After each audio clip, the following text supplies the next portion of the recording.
Herkese merhaba. Kerkük videosuyla karşınızdayım arkadaşlar. Kerkük önemli bir şehir. Bir hassa sahip olduğu petrol rezervlerinden ötürü ve bilhassa yeni Irak devleti sınırları içerisinde çok önemli bir şehir. Türkiye'de de sık sık gündeme geliyor. Bir takım siyasal mülahazalara konu oluyor. Biz de geçmişinde neler oldu, neler yapıldı ve bugün nasıl bir panoramayla karşı karşıyayız? Bu hani gerçekten bu Kerkük kimin? Ha, bu soruların cevabını arkadaşlar bu videoda vermeye çalışacağız. Arkadaşlar Kerkük yani antik bir şehir. Milattan önce 300'lere kadar bir takım referanslar var. Ama hani tarihin hiçbir döneminde de böyle çevresinde çok etkin ve büyük bir il olma özelliğini göstermiş değil. 642 yılında Müslümanların eline geçiyor.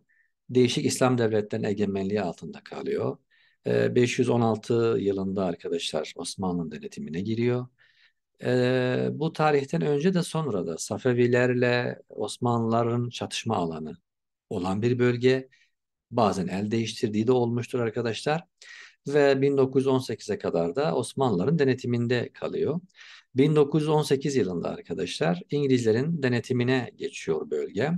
Ve arkadaşlar 1925 yılında bugünkü Irak devleti kuruluyor. İngilizler o devleti kuruyor.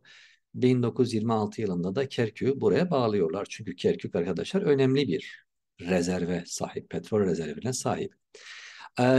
Bilhassa 1930'lardan itibaren petrol üretimine başlıyor ve çok zengin yataklar keşfediliyor ve bu da nüfus yoğunluğunun artmasına, belirli bir nüfus akınının gerçekleşmesine yol açıyor arkadaşlar.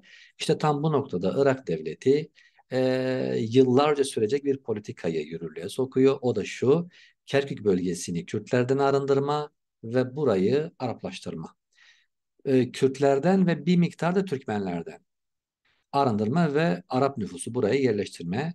Bu dolayımda arkadaşlar yıllarca, 10 yıllarca birçok uygulama ve politika geliştiriliyor. Biraz sonra bunlara bakacağız. Kerkük, Orta Doğu'nun en eski ve zengin petrol kuyularına sahip il bazında. Irak petrolünün %18'i buradan sağlanıyor. Günlük petrol üretimi 320 bin ile 340 bin varil arasında. Arkadaşlar Kerkük'ün verileri, nüfus verilerine ilişkin ulaştığımız en eski verilerden, kaynaklardan biri bu. Şemsettin Sami'nin ansiklopedisi. Şemsettin Sami ilk Türkçe ansiklopedi yazan insan. 19. yüzyılın sonlarında yazmış. Yani 1990, özür dilerim, 1890'lı yılların sonlarına doğru yazdığı bir ansiklopedi. Yanlış değilse 7 yıl süren bir çalışmadan sonra yazıyor. Ve Kerkük maddesi ni de haliyle o zamanki resmi verilerle destekliyor arkadaşlar. Ne diyor peki? Kerkük, Kürdistan'ın Musul ilinde ve Musul'un 160 kilometre güneydoğusunda bir sıra tepelerin altında, geniş bir ovanın kenarında ve Edhem Irmağı üzerinde Şehrezor Sancağı'nın merkezinde bir kenttir. Biz buradan son satıra şuraya gelelim isterseniz. Ne diyor? Halkının dörtte üçü Kürt, geriye kalanları da Türk, Arap vesairedir. 760 İsraili ve 460 da Keldani de vardır diyor arkadaşlar. Evet yani 30 bin nüfusu varmış.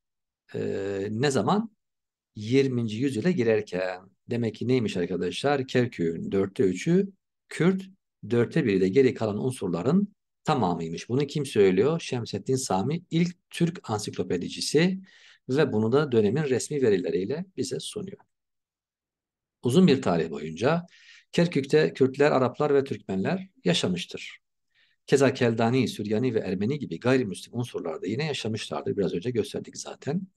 Arkadaşlar bahsetmiş olduğum bölge Araplaştırma politikalarını uzmanlar 3 aşamada değerlendiriyor. Her birine birkaç cümleyle değineceğiz biz. Birincisi 1926 ve 59 arası dönem. İkincisi 58 ve 68 arası dönem. Ve en sonunda 68 ve sonrası olan dönem. Arkadaşlar ekranda Kerkük bölgesinin Araplaştırılması isimli bir kitap görüyorsunuz. Belgesel bir kitaptır. Resmi verilere dayandırılmış ve bu şekilde hazırlanmış bir kitaptır. 1926 ve 59 arası dönemi şöyle özetleyebiliriz. Bu dönemde Kerkük bölgesinin tamamında yürütülen petrol faaliyetleri ve havaca sulama projesi sonucu sistematik olarak bölge Araplaştırıldı arkadaşlar. Nasıl yani? Arap aşiretler getirildi oraya, yerleştirildi oraya. Araplara kütük verildi. Keza bu sulama kanalı, büyük bir sulama kanalı arkadaşlar, oraya uygulamaya sokuluyor. Küçük zaptan çekilen su ve kanalın çevresinde büyük tarım araziler oluşturuluyor ve hepsi Araplara veriliyor. Bu kaynakta 1 metre bile Kürtlere verilmedi diyor. Bu sistematik ve bilinçli bir politika tabii ki. 58 ve 68 arası dönem. 59 ve 65 yılları arasında dönemin iç siyasi kargaşaları sonucu devletin ve devlet ile işbirliği içindeki Türkmenlerin eliyle binlerce Kürt şehirden göçmek zorunda kaldı ve bir kısmı da öldürüldü. Arkadaşlar bu dönemde Türkmenler yer yer devletle beraber hareket ediyorlar. Özellikle 1980'lere kadar genelde böyle gidiyor. Fakat 80'lerden sonra onlar da Türkmenler de Baas rejiminin, Irak rejiminin cürmüne, zulmüne maruz kalıyorlar. Bu dönemde Türkmenler de yer yer doğrusu e, zor ve baskıya tabi tutuluyor. Ama tabii ki burada temel hedef arkadaşlar Kürtleri bölgeden kovmak ve onların yerine Arapları yerleştirmek. Biraz sonra zaten veriler üzerinden biz bunları göreceğiz. Yüzlerce Kürt yerleşim yeri bu dönemde boşaltılıyor arkadaşlar. 1968 sonrası gelen Baas rejimiyle hızlanarak devam etti. Bazı dönemler Kürtlerin Kerkük'e girişi yasaklandı. Kürt mahalle, sokak ve cadde isimleri değiştirildi. Kürtçe okul isimleri değiştirildi. Kürtlere şehir içinde ev veya toprak satın alma izni verilmedi. Kürtlere evlerini onarım izni verilmedi. Birçok ev sahibine çeşitli suçlar isnat edilerek evleri istimlak edildi. Bir örnek, 1971 ve 73 yıllarında El Kerem adlı 1100 hanelik yerleşim yeri kuruldu ve Araplar buraya yerleştirildi. Kerkük bölgesinin Araplaştırılmasının bu dönemine ilişkin madde madde arkadaşlar veri sıralamış bu kitap. Ben 10, 11 ve 12'yi sizinle paylaşayım. Ne diyor? 10. 400 apartman Musalla Mahallesi ile eski mezbaha arasında konduruldu. Her bir Arap aileye nüfus kütüklerini Kerkük'e aldırmaları şartıyla 10 bin dinar verildi. İmam Kasım Türk Mahallesi'nde 200 parsel bir grup araba verildi. Her birine bu arsalara ev yapmak için Emlak Bankası'ndan borç verilmesi yanında 10 bin dinar da bağış yapıldı. 12. Aynı bölgeye 200 ev yapıldı. Arapça El-Vuhda adı verildi. Yine 150 ev El-Hürriye Mahallesi adıyla inşa edildi. 20 adet El-Hürriye Mahallesi ile Sorice arasında kuruldu ve burası da Dur el-Em diye isimlendirildi. Böyle liste uzayıp gidiyor arkadaşlar. Kerkük'ün çevre ilçelerinden mesela Pirde, Şuvan, Karahencir, Leylan, Tuzhurmatu ve Yayçı gibi yerler. Sadece Pirde ile ilgili bir anekdot aktarıp gideyim. Pirde, Kerkük-Erbil arasından geçen ana yolun üzerinde küçük Zap üzerine kurulmuş olan bir kasabadır. 1957 nüfus sayımına göre kasabanın nüfusu 3855'ti. Kürtler çoğunluk durumundaydı. Türkmenler de azınlıktaydı. Bu ilçeye bağlı olan tüm köylerin toplam nüfusu 148.639'du ve tamamı Kürttü. 1969, 1986 ve 1988'de bu ilçeye bağlı tüm köyler Kerkük-Erbil Karayolu kıyısında kurulmuş olan köyler de dahil olmak üzere yıkıldı ve burada yaşayanlar Erbil eyaletindeki toplama kamplarına taşındı. Arkadaşlar bu tarihler boyunca Kürtler buralardan yani zorla göç ettirildiler ve uzun yıllar süren toplama kampları arkadaşlar da bekletildiler. Toplama kampı denen bir olgu oldu arkadaşlar. E, Bu dönemde Irak tarihinde önemli bir şey ve Kürtler buralarda kaldılar. Yerlerine Araplar yerleştirildi arkadaşlar. Kerkük eyaletinin etnik unsurları burada 1957 ve 77 nüfus sayımının karşılaştırılması var. Bunlar resmi veriler arkadaşlar. Ki onu söyleyeyim resmi verilerde manipülasyon da var. Yani hem Kürtleri az gösterme hem de Arapları çok göstermeye tekabül edecek uygulamalar var. Ama buna rağmen 1957'de Kürtler %48,3, Araplar %28,2, Türkmenler %21,4'tür. 1977'ye gelindiğinde yani 20 yıl sonra ne oluyor? %37,3 Kürtler, %44,4 Araplar ve %16,31 de arkadaşlar Türkmenler oluyor. Arkadaşlar Kürtlerin yerlerinden yurtlarından sürülmesi meselesi geçen 100 yıl boyunca Türk devletinin, Suriye devletinin ve İran devletinin sistematik bir politikasıydı. Yani Türkiye Cumhuriyeti'nde işte ıslahat planları, şark ıslahat planları, mecburi iskan kanunları hepsi bölgeyi Kürtsüzleştirme ve Kürtlerin yerine başka unsurları getirmek şeklinde bir amaca sahip idi. Keza Suriye'de bilhassa 1960'lardan sonra Arap kemeri politikası yürürlüğe sokuldu ve bu politika ekseninde Suriye'nin kuzeyinde Kürtler bölgelerinden çıkartıldılar, arazilerine el konuldu ve Araplara verildi. Oraya Arap aşiretler, Arap unsurlar yerleştirildi ki benzer bir süreç bugün de arkadaşlar var. Zaten şu an aynı şey Irak'ta da arkadaşlar. Keza uzun yıllar gerçekleşen bir durum idi. Burada peki ne var arkadaşlar? Şimdi burada şu var. Arkadaşlar 1980'lerin ikinci yarısından itibaren Saddam Hüseyin Kürt soykırımına e, Kürt soykırımı gerçekleştiriyor. 182 bin Kürt öldürülüyor. Ve köyler yakılıyor, yerleşim yerleri yakılıyor ve bölge Kürtsüzleştiriliyor. Özellikle Kerkük bölgesi de bunu içerisinde. Şu paragrafı okuyayım isterseniz size. 1989'un sonunda Irak Kürdistan'ında yok edilmiş olarak verilen köylerin sayısı 3839. Yani 4000'e yakın köy yıkılıyor. Yine bu köylere bağlı 1957 okul, 2457 cami, 271 sağlık ocağı da yıkıldı. Çoğu çiftçilikle uğraşan köylerden, kasabalardan sürülen ailelerin toplamı 219.823 aile toplamı arkadaşlar. Sayılara bakıldığında Kürdistan'da yok edilen tüm köylerin dörtte biri Kerkük'ten. Şu yukarıdaki tabloda da teker teker Kerkük ve çevresindeki ilçelerin işte kaç her birinde ne kadar köy yıkıldı, kaç okul yıkıldı hepsi var. Bu verileri 90'ların başında uluslararası kuruluşlar arkadaşlar ortaya koyuyor. Ben bir kitapta okumuştum. 14 ton belge ele geçiriliyor ve bu belgelerden bu soykırımın verileri elde ediliyor arkadaşlar. Hepsi bu şekilde tablolaştırılıyor. Ve dediğim gibi hemen hemen tamamı sivil, kadın, çocuk, 182 bin Kürt arkadaşlar katlediliyor. Halepçe katliamı da bu operasyonun bir parçası arkadaşlar sadece. Arkadaşlar burada 1998 yılında e, dönemin Birleşmiş Milletler Genel Sekreteri Kofi Annan'a yazılan bir rapor. Raporu yazanlar yukarıda görünüyor zaten. Numaralar da yukarıda görünüyor. Peki ne diyor burada? Irak hükümeti hepsi kendi denetimi altında olan Kerkük, Hanakin, Celavla ve Tuzhurmatu gibi Kürt şehirlerinden Kürt aileleri sürgün etmeyi sürdürüyor. Tarih ne? 98. Elimizde Kerkük'teki evlerinden atılmış 1468 Kürt ailesinin kimler olduğunu gösteren ayrıntılı listeler var. 1997 Kasım'ından beri yüzlerce aile Kürt kontrolü altında olan bölgelerden zorla gönderilmektedir diye devam ediyor arkadaşlar. Burada yine uluslararası bir belge var. Irak Kürdistan'da etnik temizlik diye. Ben sağdan şuradan bir pasaj okuyayım şuradan. 1968-1989 arasında Kerkük eyaletindeki 779 Kürt köyü ve bazı Türkmen köyleri yakılıp yıkıldı. Yıkılmayan köylere de Arap yerleşimciler kondu. Orada yaşayan Kürtler göçe zorlandı. Toplam 37.726 aile güvenlik servisinin denetimi altında olan toplama kamplarına gönderildi. Böyle böyle gidiyor. Peki sonunda ne oldu arkadaşlar? 90'ların sonuna geldiğimizde nasıl bir tabloyla karşılaşacaktık? Karşılaştırmalı gidelim. Burada arkadaşlar Kerkük'ün 1957, 77 ve 97 nüfusları karşılaştırmalı olarak verilmiştir. Yani 20'şer yıl alayla. Şimdi şunu hatırlayalım.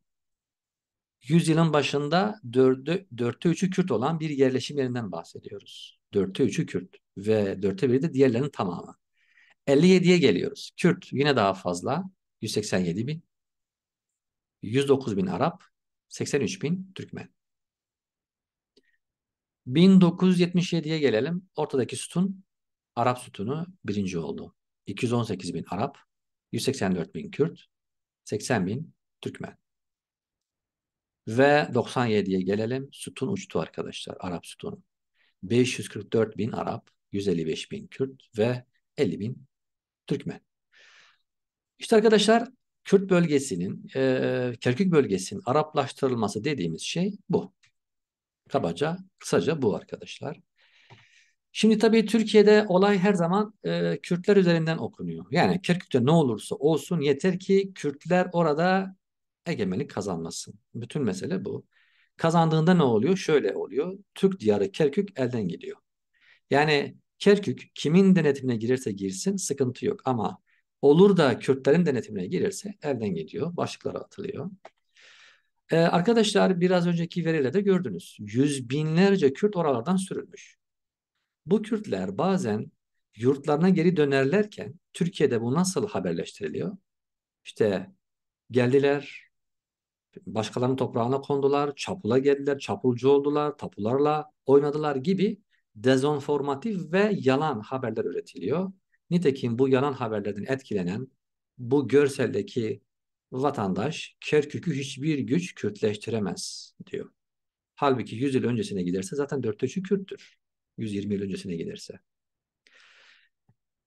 Evet, Kerkük Türk'tür, Türk kalacaktır. Türk'ün şehri Kerkük. Elbette arkadaşlar Kerkük aynı zamanda Türkmen şehridir de. Fakat Türkmen şehridir de demek ayrıdır, Türkmen şehri demek ayrıdır. Bunlar çok farklı şeyler. Tarihi, gerçekliği, demografisi ortada arkadaşlar. Ee, Kürtler de meseleye şöyle bakıyor. Bu Kerkük Kürdistan'ın kalbidir sözü Mela Mustafa Barzani'ye ait. Zamanında söylediği bir söz. Kerkük aynı zamanda aslında Federal Kürdistan Hükümeti'nin resmi başkentidir. Fiili başkent şu an Erbil ama resmi hukuki anayasal başkent arkadaşlar Kerkük'tür. Onu da bu arada söyleyelim. Arkadaşlar Kürtler zaten Kerkük'e çok nadir dönemlerde egemen oldular. Yani bütün bir 120 yıl boyunca bir Saman Alevi kadar sayılacak sürelerde sadece Kerkük'te söz hakkı sahibi oldular. Bu yüzden zaten Kerkük bölgesinin Araplaştırılması politikası dediğim gibi Arap hükümetinin bir uygulamasıydı ve Kürtlere yönelik olarak %95-98 oranında belki oranı tahminen söylüyorum. Kürtlere karşı olarak arkadaşlar yapıldı. Tabii Türkmenlerin hepsi yani Irak'taki Türkmenlerin hepsi bu görselde bize sunulan bir bakış açısına sahip değil arkadaşlar. Oradaki Kürtlerle barışık yaşayan, Kürt yönetimini, iktidarını içselleştirmiş hatta isteyen birçok Türkmen var. Onu da biliyoruz. Orada Türkmenler arkadaşlar e, yani kendi ana dilleriyle eğitim görüyorlar. Kürtlerin Saddam'a karşı ve IŞİD'e karşı yaptığı mücadele sonucunda arkadaşlar o topraklar da Türkmenler de bu tür etnik haklarına kavuştular. Kürt parlamentosunda Türkmenlere sandalye verilmiştir ve onların her türlü ulusal ve kimlik hakları arkadaşlar sağlanmıştır. Yani Türkiye'dekilerin e, önünden bile geçemediği haklar arkadaşlar orada Türkmenlere verilmiştir. Onu da bu arada söyleyelim. 2003-2017 yılları arası Kürtlerin yoğun bir şekilde Kerkük'e döndüğü yıllar oldu. Bu süre zarfında 500 bin civarında Kürt topraklarına tekrar yerleştiler. Şu anda da Kerkük'te en yüksek nüfusa, en yüksek oya ve milletvekili sayısına sahip olan yine Kürtlerdir arkadaşlar. Şimdi 2003'ten itibaren arkadaşlar tekrar bir Kürtlerin geri dönüşü söz konusu oluyor. 500 bin Kürt dönüyor. 2014 ile 17 yılları arasında Kürtler orayı IŞİD'den kurtardığı için hani Irak ordusu kaçıp gidince Peşmerge gidip orayı alıyor. 3 yıl boyunca yönetiyorlar. Sonra tekrar bazı desiseler plan ve şeyler çevrilince planlamalar sonucunda orası yine Irak hükümetine bağlandı tabii. Şimdi arkadaşlar dediğim gibi Kürtlerin e, yapmadığı şeyi sanki yapmışlar gibi onları göstermek maalesef Türk medyasının bir alışkanlığı, bir karakteri. Yerlerinden edilen, yurtlarından edilen aslında Kürtler olmasına rağmen sanki Kürtler bunu yapıyormuş gibi sürekli sanki onlar yapıyormuş gibi gösteriyorlar. Bir de hani şey var işte efendim Kerkük katliamı mesela yazarsanız internete çok çıkacak. Buna göre işte Mela Mustafa Berzani Kerkük'e gidiyor ve Türkmenleri katlediyor. 59'da olacak sanırım. 1959 veya 58'de olabilir. Tam emin olamadım. O dönemlerde bir tarih. Gidip araştırıyorsun. Irak'taki yani bu şey verilere ulaşıyorsun. Mesele bambaşka. Mesele şu aslında. O gün Irak'ın devlet yani devlet, valilik orada bir resmi tören düzenliyor. Bir kutlama tören var orada ve o törene bir katılım sağlanıyor. O törene Irak Komünist Partisi de katılıyor. Kürdistan Demokrat Partisi de katılıyor. Ve kortej yürüyor. Kortejin ilerisinde Türkmen mahalleleri ne falan varıldığında Türkmenlerle bu partililer arasında bir sürtüşme oluyor. Kavgalar oluyor. Silahlar patlıyor gün boyunca ve sayıları 13 ile 60 arası değişen resmi rakamlara göre sayıda kişi hayatını kaybediyor. Çoğu da Türkmen. İşte Kerkük Türkmen katliamı denen şey bu arkadaşlar. Yani binlerce katlı Kürtlerin yaşadığı bir şey. Hala da yaşamaya devam ettiği bir şey ama bu algıya göre sanki Kerkük öyle bir yer ki sürekli peşmerge geliyor, çapulla konuyor, Türkleri katlediyor, vuruyor, gidiyor, tapuyla oynuyor, öyle bir şey yok. Bunların tamamı yalan arkadaşlar. Tamamı yalan ve hakikat er geç inşallah herkese görünecek ve Kerkük'te bütün halklar kardeşçe, eşit bir şekilde, eşit haklarla arkadaşlar beraber yaşayacak ve böyle bir sistem inşa edecekler. Bu umutla videomuzu bitirelim. Bir sonraki videoda görüşmek üzere.